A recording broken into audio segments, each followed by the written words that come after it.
Cheese વાળી વસ્તુ બનાવી. ચીઝ વાળી તો આપણે આજે મસ્ત પૌવાના ચીઝ બોલ બનાવીએ. તો ચલો આપણે આની રેસીપી જોઈ લઈએ. એક બાઉલ લઈશું. એમાં આ ચોખાના પૌવા છે જે આપણે પલાળેલા લીધા છે. આ રીતે આપણે છૂટા હોય એવી રીતે લેવાના છે. ત્યારબાદ આપણે તેમાં એક બટેટું બાફેલું લીધું છે. એને આપણે હાથ વડે રફલી મેશ કરી અને અંદર એડ કરી દઈશું.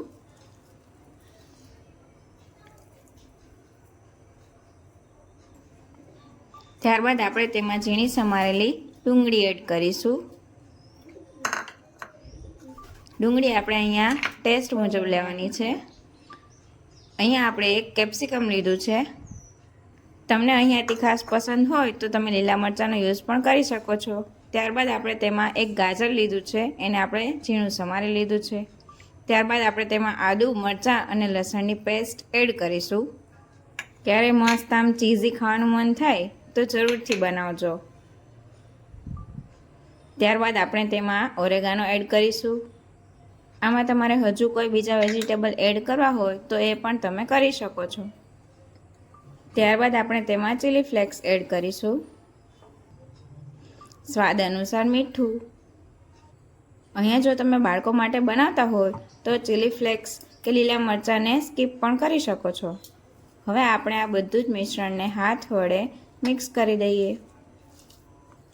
જો તમારે અહીંયા બાઇન્ડિંગ સરખું ના આવે તો હજુ એક બાફેલા બટેટાનો પણ યુઝ તમે કરી શકો છો. જો આ રીતે આપણે હાથ વડે જોઈએ છીએ તો સરખી રીતે બાઇન્ડિંગ આવી જાય છે અને આપણા બોલ્સ વળી શકે એવું આપણું મિશ્રણ તૈયાર છે. હવે આ મિશ્રણમાં આપણે આ રીતે વચ્ચે અંગૂઠાની મદદથી ખાડો કરવાનો છે અને અંદર ચીઝ એડ કરવાનું છે. અહીંયા તમે કોઈ પણ ચીઝનો યુઝ કરી શકો છો.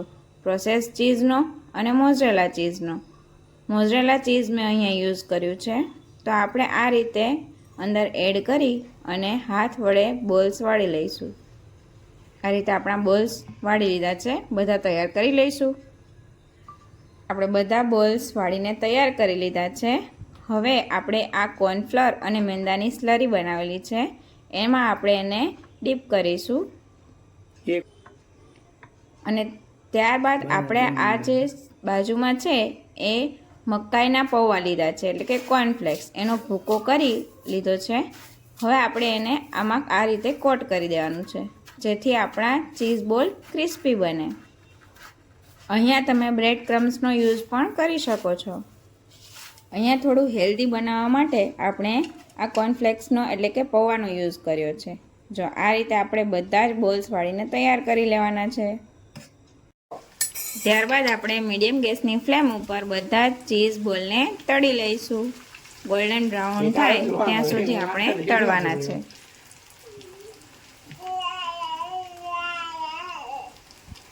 થોડીવાર પછી આપણે ઝારાની મદદથી આ રીતે ઉલટ સુલટ કરીશું કે જેથી બધી જ બાજુથી આપણા ચીઝ બોલ સરસ તૈયાર થઈ જાય. આ રીતે આપણા ચીઝ બોલ સરસ ક્રિસ્પી તળાઈને તૈયાર છે. હવે આપણે એને પ્લેટિંગ કરી દઈશું. તો મસ્ત આપણા ફક્ત 5 જ મિનિટમાં તૈયાર થતા ચીઝ બોલ બનીને તૈયાર છે. જો તમને અમારો વિડીયો ગમ્યો હોય તો ચેનલને લાઇક, શેર ને સબસ્ક્રાઈબ કરવાનું ભૂલતા નહીં.